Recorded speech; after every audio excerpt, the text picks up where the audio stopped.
Big Boss season 7 live updates. Morning task ചേരുംപടി ചേർക്കുക. Wild card 5 പേരും ചേർന്ന് ഒരു വിഷയത്തിൻ്റെ അടിസ്ഥാനത്തിൽ മറ്റ് മത്സരാർത്ഥികളെ റാങ്ക് ചെയ്യണം. 1 മുതൽ 16 വരെയുള്ള റാങ്കാണ് ഇവർക്ക് നൽകേണ്ടത്. ഒരു ബൗളിൽ 5 ചീട്ടുണ്ടായിരിക്കും. 5 തവണയാണ് ഇതെടുക്കുന്നത്. അതിൽ ആദ്യത്തെ റൗണ്ടാണ് ഇപ്പോൾ കഴിഞ്ഞത്. ആദ്യത്തെ റൗണ്ടിൽ ഈ ബൗളിൽ നിന്നും എടുത്ത ലേബലിലെ ബുദ്ധിശക്തി എന്ന വാക്കായിരുന്നു ഉണ്ടായിരുന്നത്. ഈ വേർഡിൻ്റെ അടിസ്ഥാനത്തിൽ ബാക്കി 16 പേരെ ഹൗസ്മേറ്റ്സിന് റാങ്ക് നൽകണം. ഈ റാങ്ക് 1 മുതൽ 16 വരെയുള്ള റാങ്ക് നൽകിയതിന് ശേഷം ഇവർ കണ്ടെത്തണം ഇവർ ഈ ബൗളിൽ നിന്നും എടുത്തത് എന്താണെന്ന്. അതിന് 3 ഓപ്ഷൻസ് ബിഗ് ബോസ് ഹൗസ്മേറ്റ്സിന് നൽകും. അത് നൽകിയത് ഭീരുത്വവും ബുദ്ധിശക്തി അലസതയുമായിരുന്നു.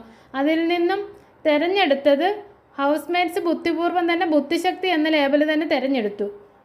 പക്ഷേ ഇവിടെ ഒരു കാര്യമുണ്ടായത് എന്താണെന്ന് വെച്ചാൽ 1-ാം സ്ഥാനം ജിസേലിനാണ് കിട്ടിയത്, 2-ാം സ്ഥാനം അനീഷ്, 3-ാം സ്ഥാനം നൂറ, 4-ാം സ്ഥാനം ഷാനവാസ് എന്നിങ്ങനെ 12-ാമത്തെ സ്ഥാനമാണ് അനുമോളിന് കിട്ടിയത്.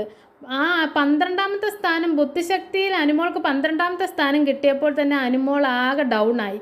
അനുമോളുടെ മുഖമൊക്കെ ഒരുമാതിരിയായി. അനുമോളുടെ ശത്രുവായ ജിസേലിന് 1-ാം സ്ഥാനം കിട്ടിയത് തന്നെ അനുമോൾക്ക് ഭയങ്കര പ്രശ്നമായിരിക്കുകയാണിപ്പോൾ.